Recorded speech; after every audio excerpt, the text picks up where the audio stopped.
warahmatullahi wabarakatuh. Selamat pagi Kang dan Mbak. Yang saya muliakan Abang Kiai Hamson beserta Ibu, yang saya tahlimi Ustadz Maulana Malik Ibrahim sekeluarga dan Ustadz Ahmad Munif sekeluarga. Pertama-tama marilah kita panjatkan puja-puji syukur kita kehadirat Allah Subhanahu wa taala yang telah melimpahkan rahmat serta hidayahnya sehingga kita bisa berkumpul di tempat ini di Aula Putri dalam kegiatan training budaya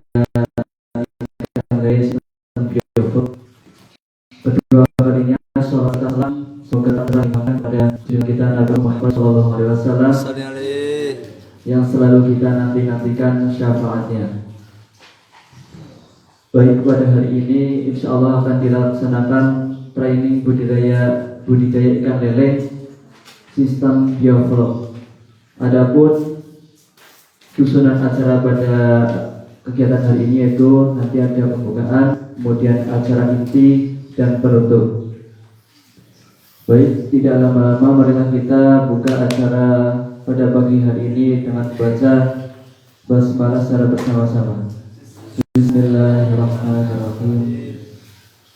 Kemudian memasuki acara inti yaitu nanti akan ada penyampaian mengenai budidaya ikan lele yang akan disampaikan oleh perwakilan dari tim budidaya Anajma.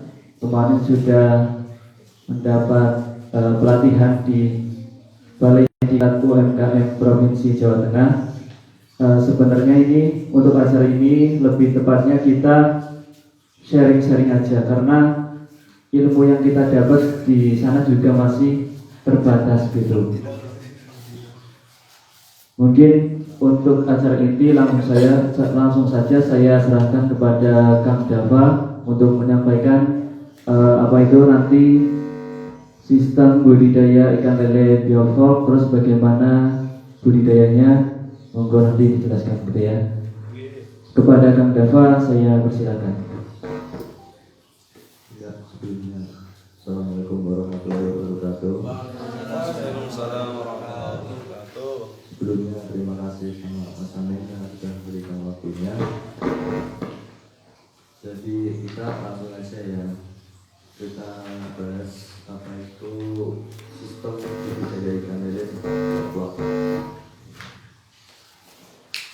Sebelumnya itu kan sudah ada kertas ikan itu materi-materi dalam ya intinya lah gitu intinya.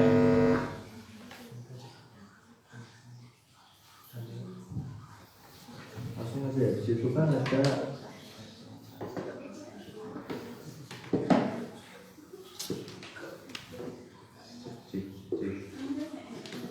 ya itu boleh disimak ya kertasnya itu kan ada yang namanya unggulan dari ikan lele. Tapi dia dengan padat tepat tinggi sehingga hemat penggunaan lahan. Itu tuh maksudnya dengan lahan yang kecil dan lahan yang ya seadanya, lele itu dapat ditebar dan jumlahnya banyak gitu aja. Jadi hemat tempat, hemat air juga. Dapat memanfaatkan lahan marginal dengan hemat air. Itu maksudnya sama kayak yang pertama tadi. Jadi dengan kita nebar ikan yang banyak di satu tempat yang lahannya itu ya bisa dibilang ya bukan sempit cuma kayak terbatas, itu kita juga hemat air. Jadi airnya dikit tapi ikan yang ada di kolam itu banyak ya. Terus yang ketiga ada dikembangkan dengan segmentasi usaha yang menguntungkan. Jadi kita kan sering lihat tuh ada beberapa orang yang modalnya itu dikit tapi dia ingin dapat keuntungan yang banyak. Itu sudah sistem ekonomi memang gitu ya. Jadi apa yang dapat dilakukan dengan modal yang dikit supaya dapat untungnya banyak? Salah satunya itu ya ini keunggulan dari ternak lele ini. Jadi balik ke yang poin pertama dan kedua tadi, kan otomatis dengan hemat air dan hemat lahan, otomatis modal yang digunakan juga sedikit kan. Otomatis dengan modal yang sedikit, dengan keuntungan yang seperti itu, pastikan untung saat panen juga banyak. pada dikembangkan mulai skala usaha kecil sampai besar. Kita sudah sering lihat ada beberapa peternak lele yang dia itu kolamnya sedikit, ada juga yang udah kelas usahanya besar kayak kemarin yang kami dapatkan di ini, yang dapat dari budidaya lele ini, itu mereka udah mana ya, udah skala usaha besar gitu lah, mereka udah punya banyak kolam, panen sudah sekali panen dapat banyak gitu. Bisa menerima teknologi pembenihan dan pembesaran sudah dikuasai.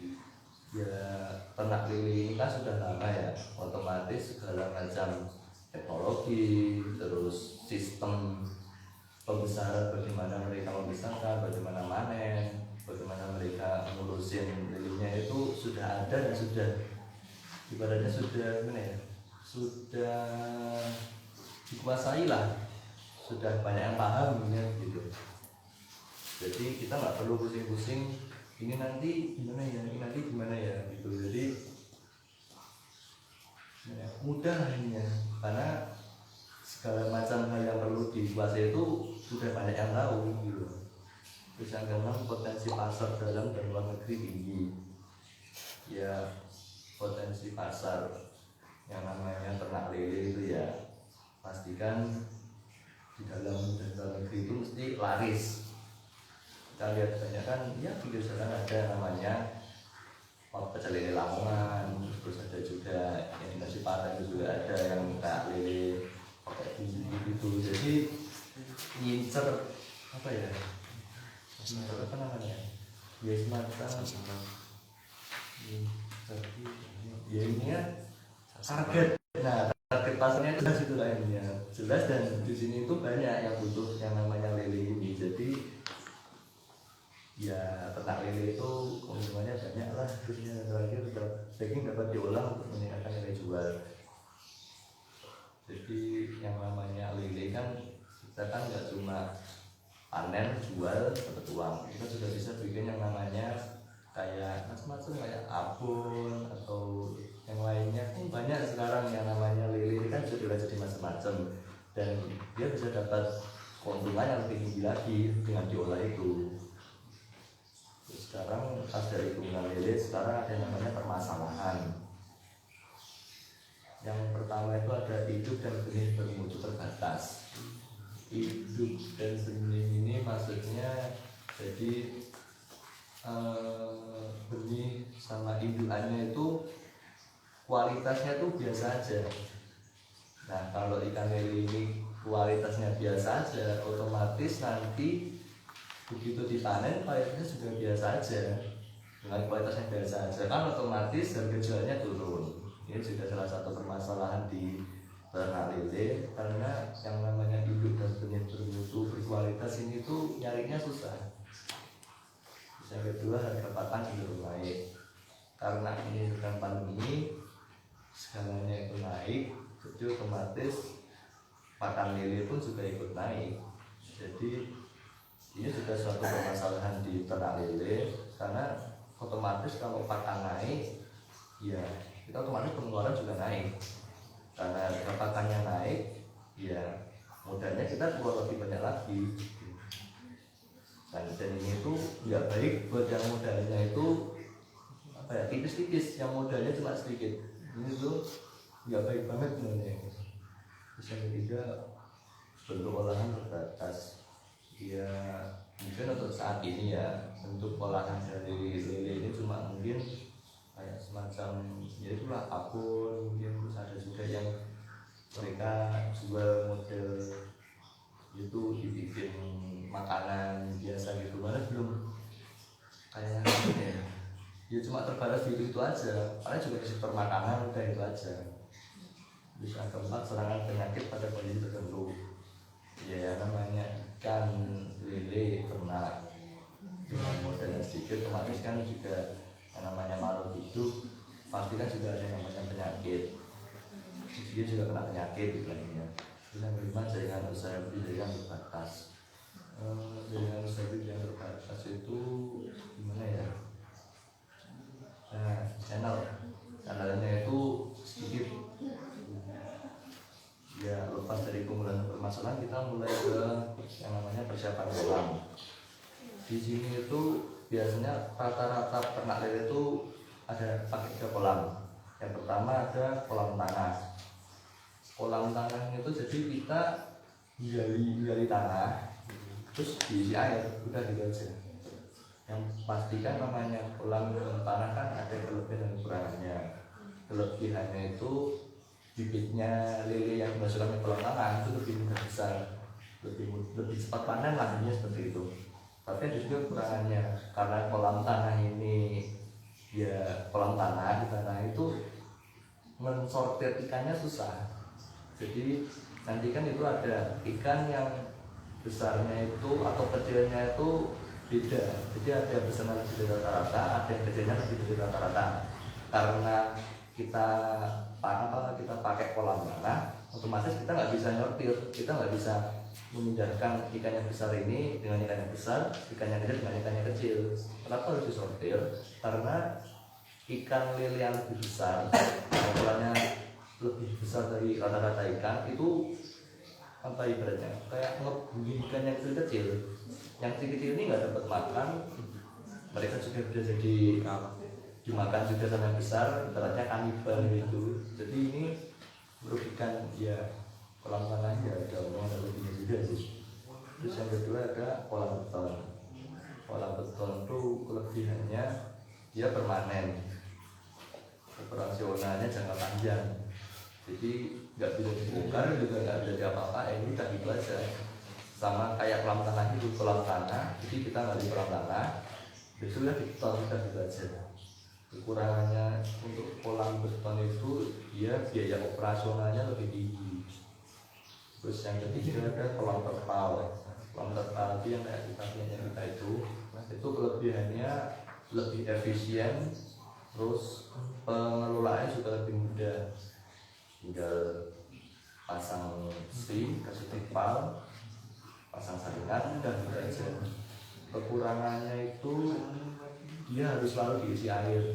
Soalnya kalau kolam terpal ini dia nggak diisi air, nanti dia rawan untuk digolongi tikus.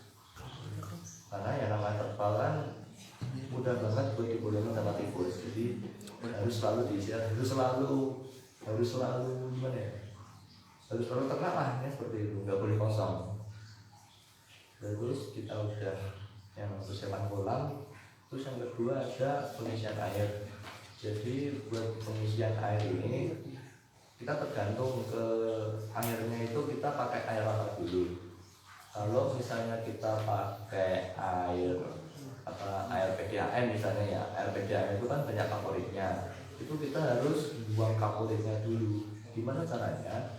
Air PDAM ini kita jemur di bawah sinar matahari selama kurang lebih 3-4 hari. Terus ada juga yang pakai air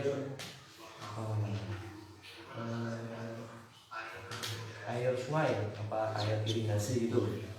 Kalau pakai air sungai atau air irigasi ini, itu kan kadang ada beberapa zat-zat yang nggak baik buat ikan lele. Jadi air ini itu harus diberi kapur dolomit. Dikasih kapur dolomit 300 gram untuk per meter kubik. Sistemnya sama kayak yang air PDAM tadi, dia dijemur selama 3-4 hari. Nanti endapannya itu dibuang. Air yang nggak ada pada endapannya ini baru kita pakai buat ternak lele ini. Ini sudah persiapan air.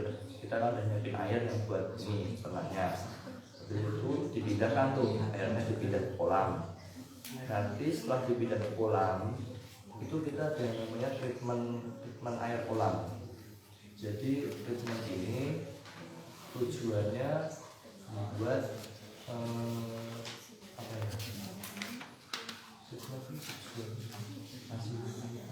jadi treatment itu untuk menetralisir air sama ngasih makan ikan. Jadi treatment air ini tuh nanti hasilnya tuh kayak fitoplankton gitu. Karena bibit lele ini mulutnya masih kecil-kecil dan pakan lele yang pelet itu ukurannya lebih besar dari mulut lele, kemarin dia nggak bisa makan. Jadi dia makannya plankton ini. Gimana caranya ngetreatment air? Yang pertama itu kolam dibersihkan, disterilisasi pakai cover 10%. Kolamnya ya, bukan airnya ya. Terus ketinggian, jadi habis kolam ini dibersihkan, airnya cover itu dibuang. Terus habis itu kita ada namanya treatment.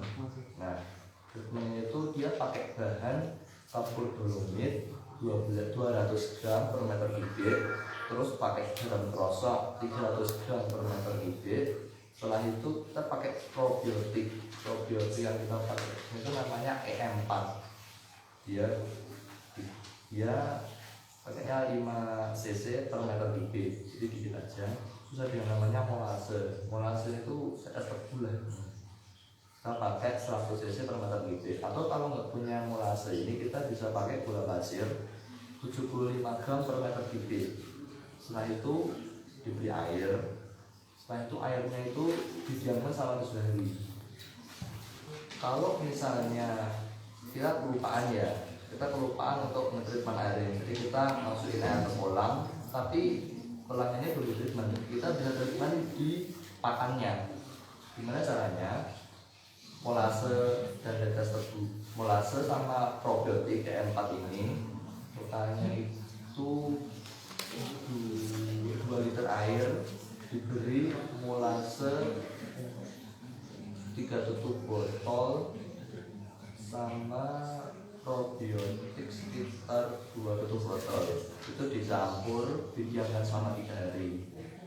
Nanti kalau misalnya kita mau makan lele, hasil campurannya ini tuh kita kasih ke pakannya ini, baru kita tebar ke lelenya itu. Jadi treatmentnya bukan lewat air, tapi treatmentnya lewat pakan itu. Terus selanjutnya kita penyiapan benih itu jadi benih lele yang baru kita beli atau baru kita dapatkan itu jangan langsung dimasukkan ke kolamnya ini. Jadi kan sebenarnya kita treatment selama 7 hari. Jadi usahakan setelah di treatment ini baru dimasukkan, jangan pas treatment ini baru dimasukkan, jangan. Atau gimana ya maksudnya? Misalnya kita beli bibitnya diantar, kita bilang ke penjualnya bibitnya itu 7 hari setelah pembelian. Jadi biar datangnya itu enggak pas sedang di treatment. Soalnya kalau keliling terlalu lama di dalam ini wadah itu juga nggak terlalu baik. Jadi bisa melihat seperti itu. Terus sekarang setelah kita dapat benih lele itu misalnya kita misalnya kita punya tempat pakainya jerigen itu tuh jerigen ini kita taruh di atas kolam, kita biarkan 10-20 menit biar lelenya itu nggak kaget dengan suhu kolamnya yang beda sama suhu jerigennya ini. Kalau misalnya kita pakai dapatnya itu kayak plastikan gitu ya, kayak plastikan yang kayak kita belikan kan itu nanti kita bisa diamkan di ember dulu. Kita bisa diamkan di ember selama kurang lebih beberapa menit biar dia bisa terbiasa, baru kita pindah ke kolam.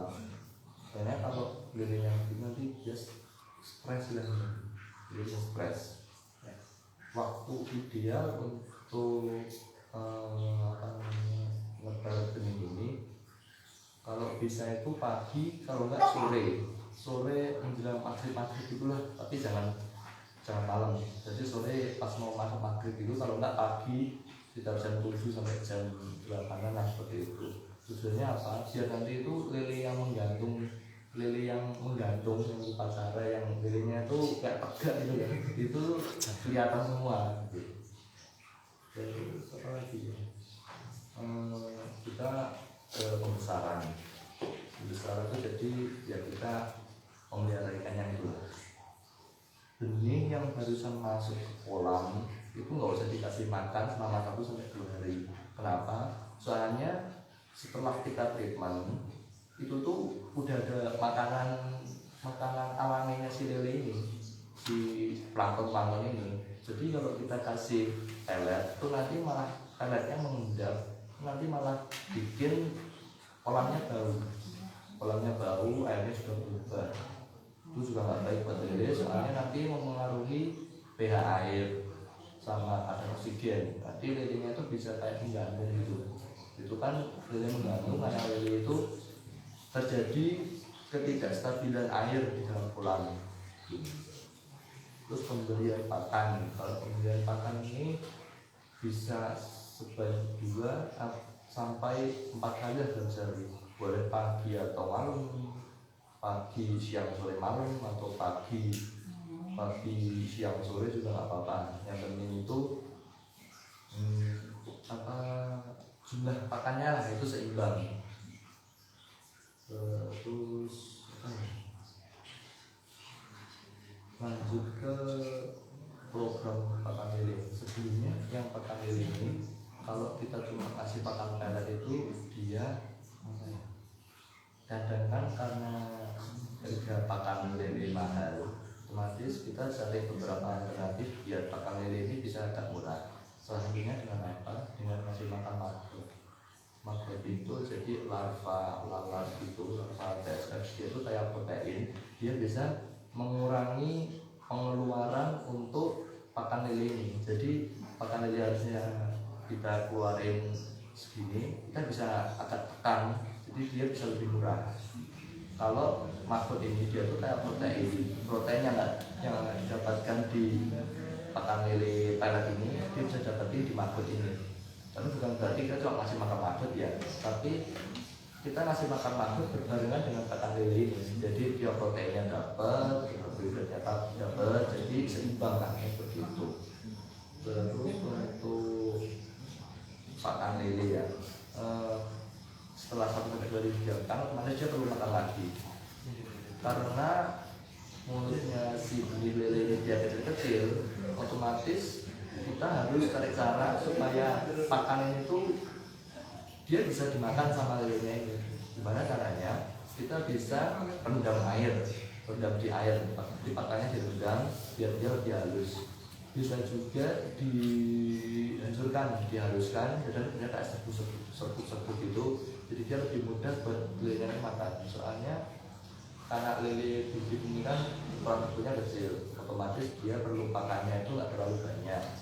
Kalau kita nebar terlalu banyak dan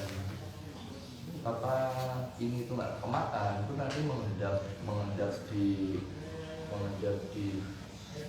kolam, dan itu bisa mempengaruhi kestabilan air. Nanti seperti yang disebutkan tadi, ikannya itu bisa menggantung.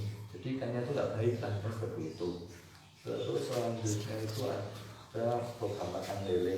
Kalau program pakan lele ini gimana ya konsepnya itu? Jadi semakin intinya tuh semakin lama ikan berkembang, otomatis dia semakin besar. Otomatis kadar kebutuhan dia makan tuh lebih banyak. Jadi sedikit dia tambahkan gitu. Terus kan sebelumnya kita ada yang namanya sortir ya. Jadi kalian disortir untuk mengurangi lele-lele yang ukurannya besar di rata-rata ini. Kita juga bisa mengukur rata-rata lele yang ada di kolam. Jadi gimana ya? Kita juga bisa menentukan pakan lele ini kedepannya itu dia butuh berapa lele seperti itu. Dia butuh berapa pakan, dia butuh berapa gram, berapa gram itu dia disatur seperti itu. Terus penanganan penyakit ya, yang namanya ternak pasti kan nggak luput dari yang namanya penyakit di ternaknya itu. Beberapa penyakit yang biasanya menyerang lele itu ya kayak bakteri, parasit, protozoa seperti itu. Terus ada juga pengaruh ketidakstabilan kualitas air di kolam. Nanti kalau misalnya nggak stabil kan yang bisa kita tadi, lelenya itu bisa menggantung gitu. Kalau lele menggantung itu ada beberapa faktor, misalnya seperti dasar kolam yang kotor. Dasar kolam yang kotor itu karena penumpukan feses ikan lele sama penumpukan pakan ikan yang nggak kemakan tadi. Terus yang kedua ada fluktuasi pH air. Jadi pH air ini berubah kalau misalnya terjadi hujan. Kalau misalnya kolam itu kena air hujan, nanti pH airnya itu naik, ya. Pokoknya pH airnya itu berubah. Jadi dia bisa mengaruhi ke dasar air, jadi dirinya itu menggantung. Terus ada juga infeksi bakteria, juga akumulasi gas racun itu karena sebelumnya itu airnya itu nggak kita buang zat-zat berbahayanya. Kayak contohnya kayak tadi kita pakai air 3M, itu kan ada favoritnya, itu juga mempengaruhi ikan kita mengandung seperti ini. Itu karena ya itu akumulasi gas beracun itu tadi dan zat-zat bakteri-bakteri seperti itu. Terus gimana caranya kalau misalnya ikan lele itu mengandung seperti ini? Kan saya bilang tadi bahwa lele mengandung itu karena faktornya pH air yang berubah karena air hujan, karena juga penumpukan kotoran dan penumpukan pakan lele. Karena kalau seperti ini kita bisa kuras. Sebenarnya itu kalau misalnya polanya cuma berubah warna itu nggak apa-apa. Cuma yang harus kita perhatikan itu kita sudah mulai kuras air itu kalau polanya itu berubah baunya jadi nggak enak seperti itu. Kalau cuma berubah warna jadi coklat, merah, hijau itu nggak apa-apa. Yang penting airnya itu nggak bau. Kalau airnya bau, mau warnanya merah, hijau, coklat, itu harus kita ganti. Misalnya ini berarti kolamnya itu nggak baik. Gitu. Terus untuk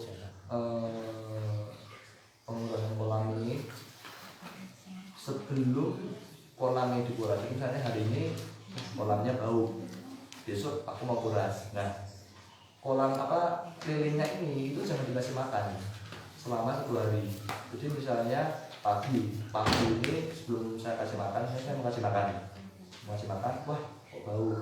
Jadi pagi ini saya kasih makan, jadi 1 hari ini nggak saya kasih makan, besoknya baru kita kuras. Kenapa kok seperti ini? Soalnya kalau misalnya kita kasih makan terus tiba-tiba kita kurangin airnya, kita kuras airnya, nanti lelenya stres. Kalau lelenya stres nanti dia muntah. Jadi pakan yang dimakan nanti dia dimuntahin. Itu nggak baik, lelenya stres dia bisa mati. Otomatis kan kalau untuk peternak ini nggak baik karena ya modalnya hilang sia-sia. Ini kan nggak baik. Nggak cari modal lain. Itu.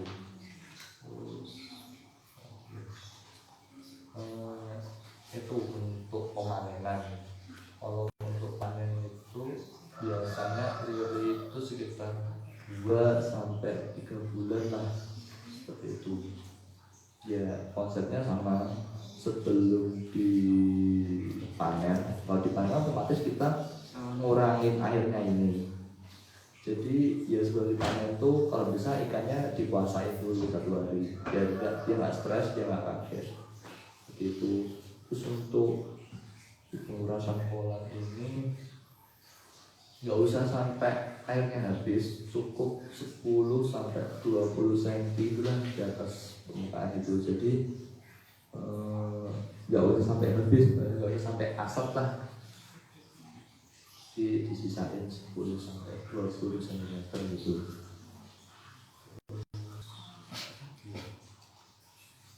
Mungkin dibuat, oh iya satu lagi, misalnya kita udah gitu ya, udah masukin lele yang 1 minggu itu airnya ditambahin. Jadi awalnya itu kita kasih air itu 50 cm, misalnya ketinggian kolam 1 meter ya, kita kasih air itu 50 cm. Nanti tiap minggu itu semakin bertambah, jadi tambah airnya seperti itu. Mungkin itu yang bisa saya berikan, karena ya kita juga ilmunya itu masih ya belum bisa dibilang ahli lah. Kalau kita juga baru saja dapat ilmu ini, kita juga belum terlalu paham, kita juga punya beberapa kesalahan yang seharusnya kita lakukan pas kita ternak lele ini. Jadi ya mohon maaf.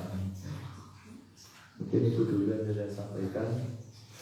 Mungkin ada pertanyaan dari kawan lombanya, monggo. Kalau bisa saya jawab ya saya jawab. Kalau itu ya mohon maaf.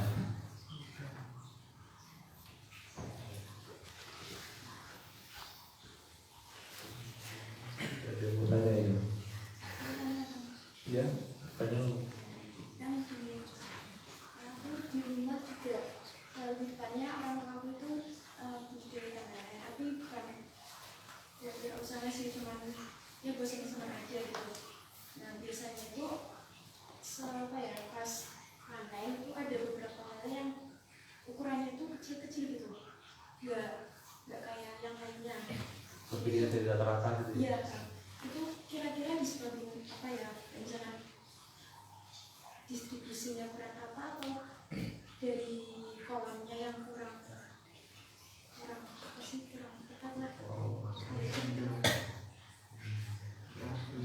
Ya, jadi saya ulangi ya pertanyaannya. Jadi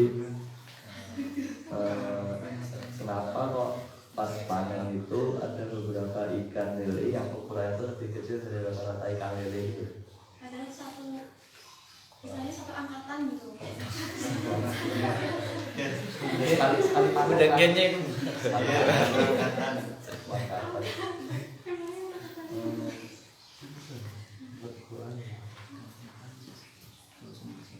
Itu bisa terjadi karena ikan lelenya tuh dia kalah sejak awal, dia emang udah kalah. Jadi misalnya pas pembagian makan ya, dia tuh gak kebagian makan, jadi dia tuh kecil terus, yang teman-temannya dia paling gede gitu. Itu solusinya tuh disortir. Disortir itu jadi misalnya kita kasih makan, wah ikannya ada yang gede ada yang kecil, harus kita sortir. Jadi sortir itu kayak kita misah yang gede sama yang gede, yang gede sama yang kecil biar rata. Itu dilakukan ya. Misalnya itu soalnya kolam itu satu, jadi dipisah gitu lah, dipisah kolam gitu. Iya, nggak usah dipisah kolam, jadi cuma taruh di ember itu nggak apa-apa.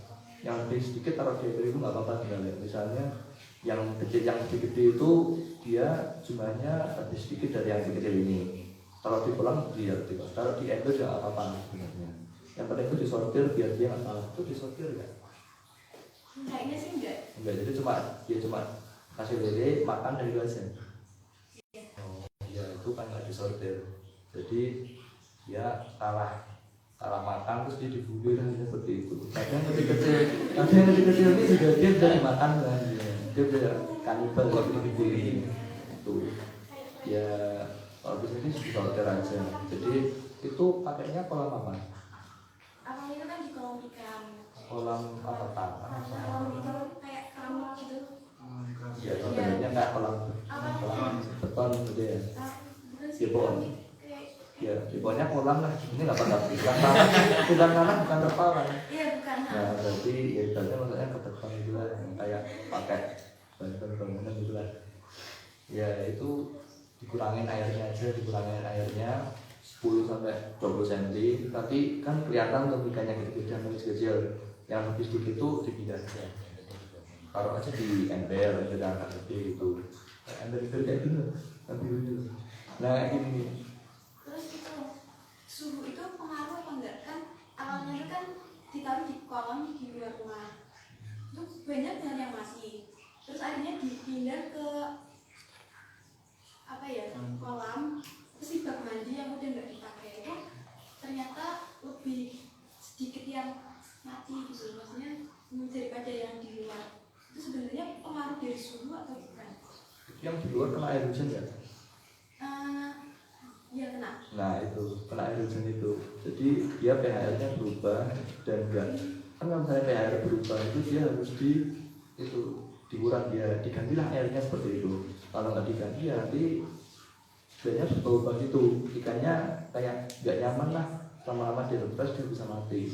Kalau didiamkan suhunya juga gitu terus sebenarnya stabil lah, jadi dia nggak kaget ikannya seperti itu. Kalau di luar ya, kalau misalnya kehujanan ya itu diganti aja airnya. Hujannya nggak apa-apa, cuma airnya aja yang perlu diganti lah. Kalau misalnya nggak mau ribet ya ditutupi aja, dikasih kayak apa ya misalnya kasih terpal ya, tutupi terpal. Nanti kalau panas, kalau misalnya siang ya bisa dibuka, nanti kalau misalnya tutup gitu ya. Ya apa sih lebih stabil lah ya apa. Ya sudah, terima kasih. Jadi ada lagi yang dia kan Tadi kan dijelasin bibit kecil terus sampai gede terus dijual. Nah kalau misal kita udah sukses terus itu tetap Amin. beli bibit atau bisa memperanakan? Apa kita terus beli bibit terus apa kita bisa meranakin dikawinin? Mernakin. Oh, jadi bikin induan sendiri. Ya. Ya itu bisa sih sebenarnya, cuma tergantung kemampuan sama ilmu aja sebenarnya. Ya karena nggak setiap orang itu bisa bikin induan. Karena kan induan itu kan ya gimana ya? Ya induan itu kualitasnya itu kalau bisa ya jangan jelek banget. Misalnya kita beli, ini kualitasnya udah bagus. Terus untuk menekan pengeluaran kita bikin induan sendiri. Ternyata si induan kita sendiri itu kualitasnya lebih jelek. Otomatis kan kita juga pas panen kan juga nggak sebaik waktu kita beli ini maksudnya.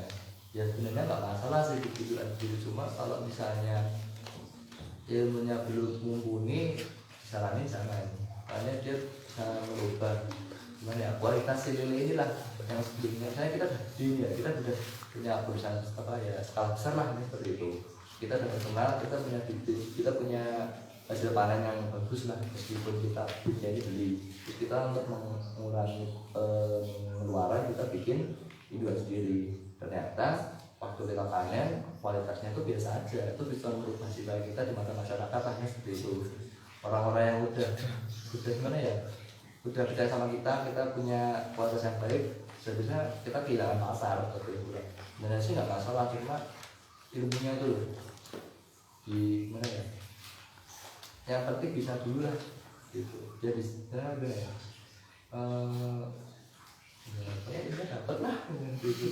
Sebenarnya nggak masalah sih, cuma kalau misalnya ilmunya belum ya disaranin jangan.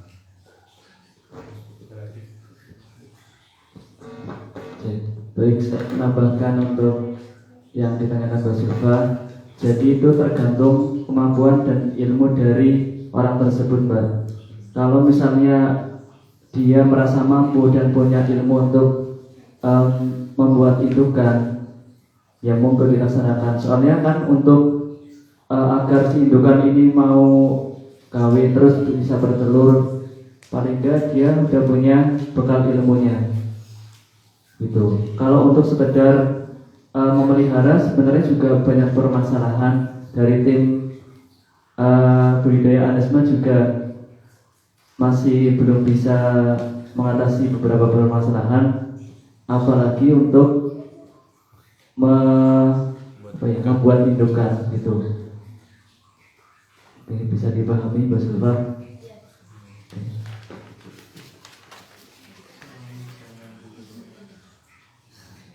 Gue lainnya ada yang mau tanya lagi? Izin bertanya Kak. Monggo. Tanya sih, kemarin kan juga pernah ikut pelatihan. Itu kalau kemarin tuh dibilang gini, kalau misal buat kolam, pink film biar matahari tidak tembus ke kolamnya, agar ikannya itu tidak panas dan tidak mati. Terus juga itu sih bagaimana cara menjaga airnya itu tetap suhunya stabil. Padahal suhu stabil kan dulu kan itu kalau nggak salah itu 20 sampai 28 derajat Celcius itu suhu stabilnya untuk ikan air. Nah itu bagaimana caranya? Terus juga kan biasanya kalau benih-benih itu kalau misalnya ada airnya terus kan akan tumbuh jamur. Nah cara menghilangkan jamurnya itu gimana? Jamur itu kan biasanya kan kalau misalnya dimakan ikan lele kan juga kan kalau jamur ya, salah saya dulu untuk jamur itu cara menghilangin jamurnya gimana? Jamur loh, bukan lemut ya. Kalau lemut kan mungkin bisa dimakan, kalau jamur nggak bisa dimakan. Gorengan. Nah, itu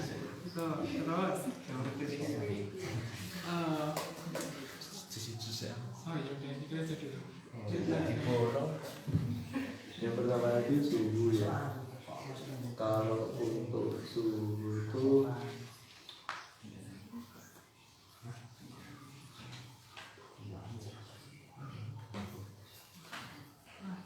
Suhu 20 sampai 28 derajat Celcius.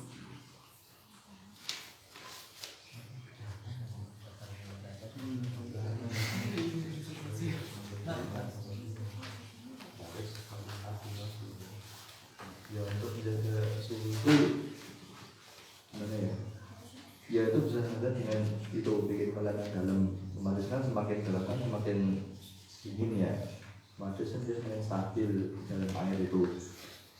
Bisa juga ditutupi pakai itu ya, pakai genteng, pakai terpal atau pakai apa terserah, makanya ditutupi lah biar dia nggak kena matahari gitu. Atau kalau mau tetap kena matahari ya bisa pakai itu loh, apa namanya,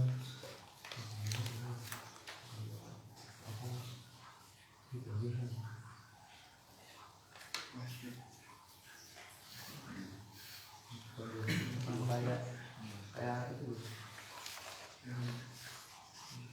yang kayak atap tapi dinding gitu, asbes kuning. Karena soal kebutuhan tebus kan, jadi dia kalau kena matahari tapi dia kena hujan. Nah, yang penting itu jangan kena hujan dan itu aja. Karena kena hujan udah suhunya berubah, kiranya berubah, terus kasihan dirinya. Terus untuk jamur itu ini ada yang saya dapat di kemarin itu bisa pakai itu namanya obat namanya Inroflox atau apa namanya obat namanya, tulisannya itu Inroflox sesuai dosis selama 3-7 hari. Kalau misalnya dalam 3 hari lelenya sudah sembuh ya udah dihentikan.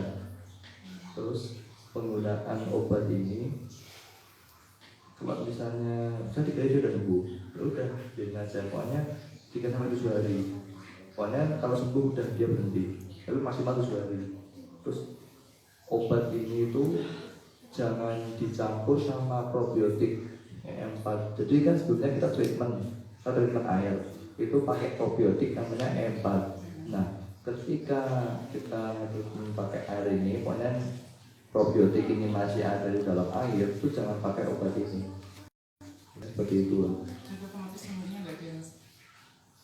Insya Allah nggak ada. Ya belum. Cuman kita udah berusaha. Kita berusaha seperti itu. Terus kalau misalnya lelenya nggak mau kena penyakit itu, kita bisa pakai daun pepaya. Daun pepaya sebelum bibitnya ini dimasukkan ke kolam, daun pepayanya dimasukkan ke kolamnya ini. Nah sudah dari itu aja, insya Allah bibitnya akan penyakit lah. Terus ada sampai buat ini lagi itu ya, kenapa sih saat hujan tuh nggak boleh dikasih makan? Iya emang kalau pas hujan bener-bener hujan tuh jangan sampai dikasih makan pas hujan saat itu ya. Sebenarnya itu juga ya kalau ada hujan ya otomatis karena hujan kan merahnya berubah. Jadi dari ini aja sebenarnya. berarti emang nggak boleh dikasih makan saat hujan langsung misal hujan Ya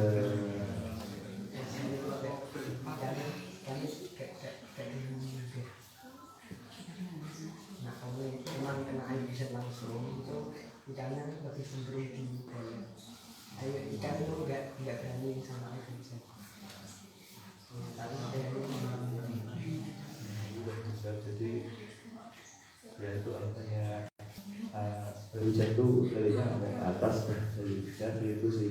Soalnya nanti kalau pakan itu terlalu lama nggak dimakan tuh otomatis dia mengendap otomatis kan yaitu terjadi ketidakstabilan air, nanti si lele bisa menggantung itu lagi. Mungkin itu yang biasa sebab. mau tanya lagi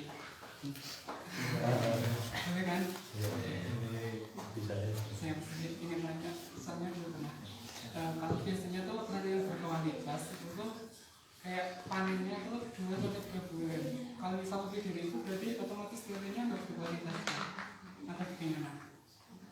Ya bisa aja karena penanganan yang salah. Meskipun bibitnya berkualitas, kalau penanganan yang salah ya sama aja kan. Jadi kan gitu, misalnya Misalnya kita ngasih makan nggak teratur, meskipun nilainya berkualitas pun kalau kita ngasih makan nggak teratur ya otomatis ya biasa aja lelenya gitu loh. Ya faktor yang bikin nilai berkualitas itu selain bibitnya berkualitas ya dengan penanganan yang baik juga ya seperti itu. Kalau penanganannya buruk ya udah nilainya sebenarnya biasa aja. Terus di pengelolaan airnya, kalau pengelolaan airnya itu biasanya kalau misal gimana ya, kalau airnya itu harus diganti saat panen. Jika sebelum panen itu akan menghambat itu pertumbuhan air. Itu kenapa ya? Aku masih kurang tahu sih. Bahkan dulu itu sampai kotor tuh tetap dibiarin gitu. Ya kalau itu misalnya habis panen ya, Iya. jadi misalnya habis panen, airnya bekas panen itu masih diisi gitu. Enggak diganti. Kalau panen diganti, kalau belum panen jangan diganti. Iya. Katanya kalau misalnya diganti itu akan menghambat pertumbuhan itu karena mempengaruhi atau apa atau gimana? Diganti itu maksudnya misalnya kita pelihara lele, Iya. terus kita ganti-ganti airnya itu apa gimana? Iya, diganti gitu. Ya kalau ganti-ganti sebenarnya sih nggak diganti pun nggak apa-apa asalkan dia nggak bau. Kalau misalnya si airnya kolam ini bau tuh baru kita ganti, misalnya kena hujan baru kita ganti itu. Kalau dulu itu gini, airnya itu nggak boleh diganti. Ya maksudnya nggak diganti itu tujuannya ya agar apa ya, perkembangannya stabil gitu. Kalau misalnya diganti katanya bisa mengurangi kestabilan perkembangannya. Ya Itu maksudnya gini, itu benar atau tidak sih pernyataan itu gitu. ya itu tergantung juga. Misalnya orangnya itu dia ternak lele, dia nggak kena air ya, misalnya nggak kena air hujan, ya itu nggak diganti nggak apa-apa. Otomatis kan itu kan ya nggak apa-apa, ya. Airnya itu nggak bermasalah lah. Kalau ganti kan misalkan kita harus pulang dari awal lagi, itu kan nanti kayaknya udah berat sering-sering diganti. Jadi misalnya orangnya itu ternak lele ya misalnya ya, terus airnya nggak bau tapi dia terganti, ya itu memang bisa mengganggu. Lele yang udah nyaman itu kok tahu-tahu dirubah-rubah terus kan kawan stres. Ya kalau misalnya perlu diganti ya karena itu tadi airnya bau, kalau enggak dia kena hujan baru dia diganti. Sebenarnya kalau itu kan misalnya si lele udah nyaman ya dengan kondisi seperti itu, sebenarnya nggak apa-apa, dia udah nyaman. Terus kalau sering-sering diganti kan otomatis dia lama-lama kan jadi stres. Soalnya kalau misalnya hujan, kena air hujan, jadi kan otomatis dia nggak enak. Kalau kita gantiannya baru dia ngerasa enakan kan seperti itu. Dan jadi udah nyaman kok, tahu kok diganti kan lama-lama jadi stres, bisa nggak stabil perkembangannya. Berarti pertanyaannya benar ya, lo nggak boleh diganti. Ya tergantung situasi. Kalau situasinya dia emang airnya stabil ya nggak usah diganti, nggak apa-apa. Kecuali kalau memang ada beberapa kondisi yang menyebabkan si kolam ini dia memang airnya harus diganti, itu baru diganti. Kalau dibiarin ya malah nggak baik buat lelenya seperti itu. Ya nggak bener, ya nggak salah juga. Sebenarnya ya kalau dia dulu kan dia nggak salah, bener tapi dengan kondisi tertentu lah gitu. Kalau aspeknya mau stabil ya mau Terus itu sih yang kena penyakit gitu. Kalau misal kena penyakit itu langsung dibedain atau bagaimana? Atau dipilih satu-satu? Kalau dulu kan memang peliharaannya kan sedikit, jadi bisa tahu gitu. Oh, ya ini saya sendiri, jadi langsung bisa dibedain gitu. Kalau misal langsung banyak itu langsung dibuatin semua atau bagaimana gitu?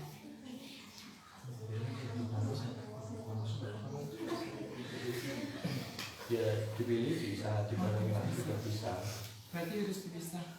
Ya dipisah. Kalau misalnya si lele ini dia jumlahnya sedikit, dipisah nggak apa-apa. Cuman kan kalau misalnya peternak gede kan dia sekali kasih kolam kan 1.000 lebih itu.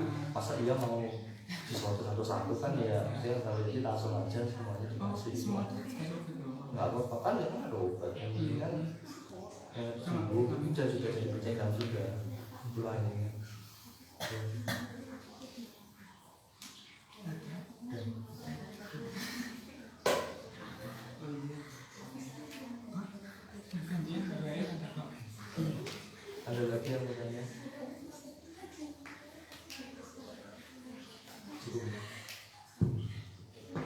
silakan kalau ada yang mau tanya lagi.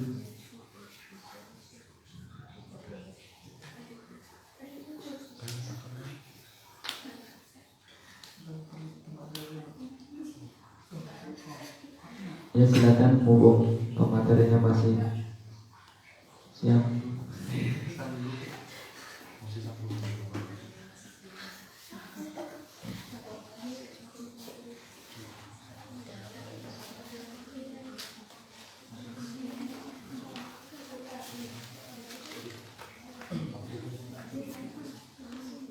Ya, mungkin cukup sekian aja yang bisa saya paparkan. Kurang lebihnya mohon maaf. Kita juga ilmunya masih sedikit, jadi mungkin bisa juga banyak salahnya. Ya, assalamualaikum warahmatullahi wabarakatuh. Waalaikumsalam warahmatullahi wabarakatuh. Baik, terima kasih kepada Kang Dafa yang telah berbagi ilmunya kepada kita semua. Semoga kita bisa Amin. mengambil ilmu yang dari Kang Dafa sampaikan, walaupun itu hanya sedikit gitu ya. Oke, walau harfan. Untuk acara selanjutnya nanti ini untuk memberikan pengalaman lapangan, nanti silakan dari Mbak E mengasih pakan untuk lelenya, silakan. Barangkali penasaran bagaimana sistem lele bioblok itu. Selama ini kan yang ngasih pakan selalu kami gitu. Sekali baik.